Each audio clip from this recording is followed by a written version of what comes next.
Bismillahirrahmanirrahim. Assalamualaikum warahmatullahi wabarakatuh. Alhamdulillah. Wassalatu wassalamu ala rasulillah wa ala alihi wa ashabihi wa mawalah. Asyhadu an la ilaha illallah wahdahu la syarika lah wa asyhadu anna muhammadan abduhu wa rasuluhu amma ba'd. Alhamdulillah, kita panjatkan puji dan syukur kita kepada Allah subhanahu wa ta'ala. Kembali kita dipertemukan oleh Allah Subhanahu wa taala di dalam pelajaran akhlak untuk kelas 7 SMPI Al-I'tisam Karawang. Tema kita dalam pertemuan yang keempat ini adalah adab-adab ketika membaca Al-Quran. Pada pertemuan-pertemuan yang lalu kita sudah membahas tentang adab-adab kepada Allah Subhanahu wa taala.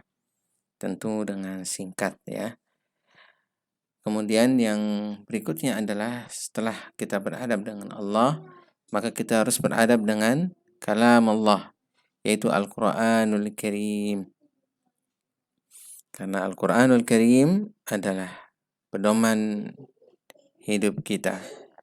Ya.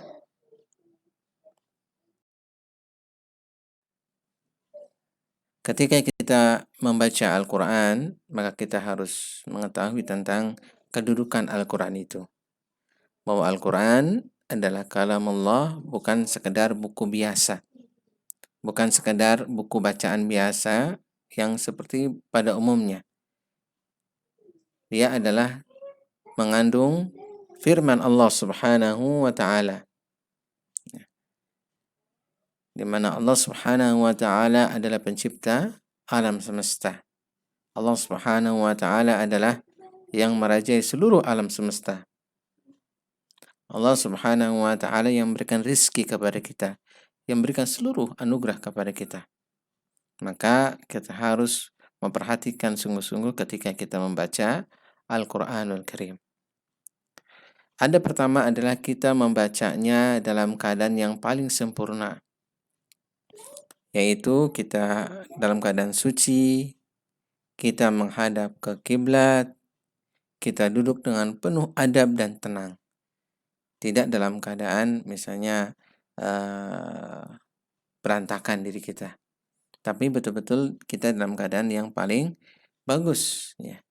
Kita saja kalau akan menghadap kepada seseorang yang kita hormati, maka kita tentu akan mempersiapkan diri kita, pakaian kita, keadaan kita, dan juga ketika berada di depannya kita pun dalam keadaan yang terbaik.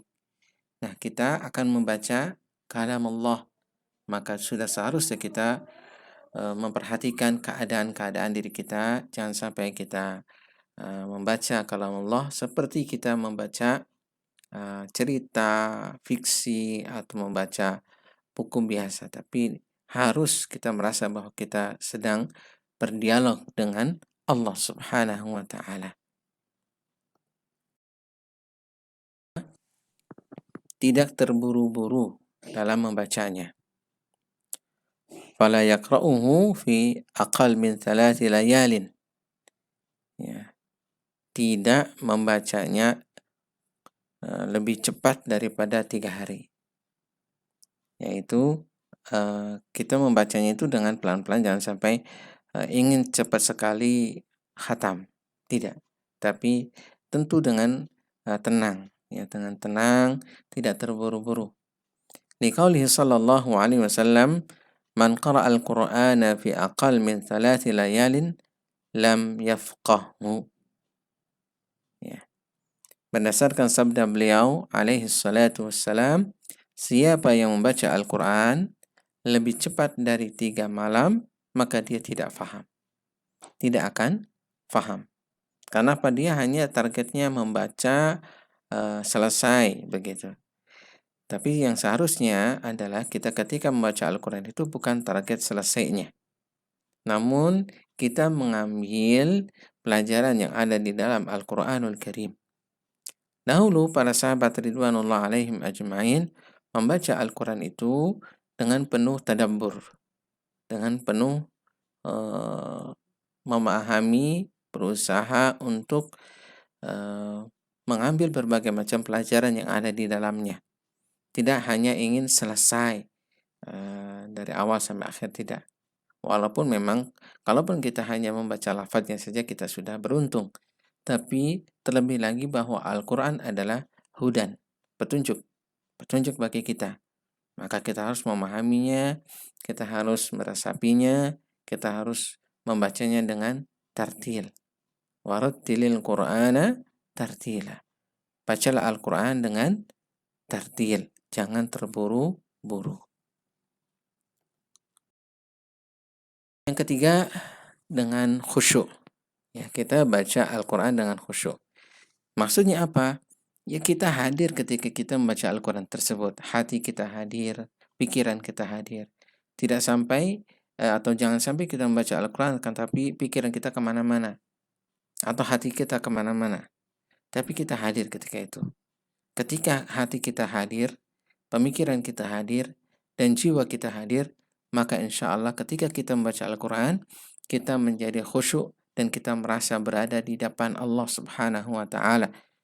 Maka kita lihat misalnya orang-orang yang betul-betul khasyah kepada Allah Subhanahu wa Ta'ala, ketika membacanya sampai kepada menangis. Ya. Maka kata beliau, ayyaltazimul khusyu'a 'inda tilawati. Ya. Hendaklah seseorang ya untuk senantiasa khusyuk ketika membaca Al-Quran. Berusaha sungguh-sungguh menyelami apa yang menjadi kandungan Al-Quran tersebut. Wa an yudhiral huzna, dia menampakkan kesedihan. Wa yabkiya, dan dia menangis. Au yatabaka, atau dia berusaha untuk menangis. Kenapa? Karena kenapa sih saya membaca Al-Quran, membaca ayat azab tapi nggak menangis? Nah, dia kemudian berusaha untuk menangis. Menangis siapa? Menangis karena dia tidak bisa menangis. Begitu. Illam yastati' al-buka, kalau dia tidak mampu menangis.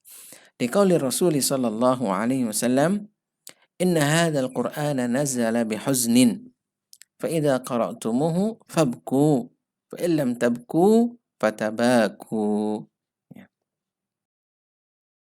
Sesungguhnya Al-Quran ini turun dengan kesedihan. Jika kalian membacanya, maka menangislah. Jika kalian tidak menangis, maka berusahalah untuk menangis. Jadi kita berusaha menangis ketika membaca Al-Quran, penuh kesedihan, itu karena memang kita mungkin saja karena menangisi diri kita sendiri. Kenapa kita tidak faham Al-Quran? Kenapa kita tidak mampu merasakan apa yang ada di dalam Al-Quran? Ruh yang ada di dalamnya kita tidak merasakannya. Nah, hadis ini diriwayatkan oleh Imam Ibnu Majah dengan isnad yang jayyid. Mudah-mudahan Allah Subhanahu wa Ta'ala memberikan taufik kepada kita semua untuk bisa membaca Al-Quran dengan baik dan penuh dengan adab-adabnya. Insya Allah kita sambung adab-adab berikutnya pada pertemuan yang akan datang. Walhamdulillahirrabbilalamin. Wassallallahu ala nabiyyina Muhammadin wa ala alihi wa sahbihi ajma'in. Subhanakallahumma wa bihamdika asyhadu an la ilaha illa anta astaghfiruka wa atubu ilaik. Wassalamualaikum warahmatullahi wabarakatuh.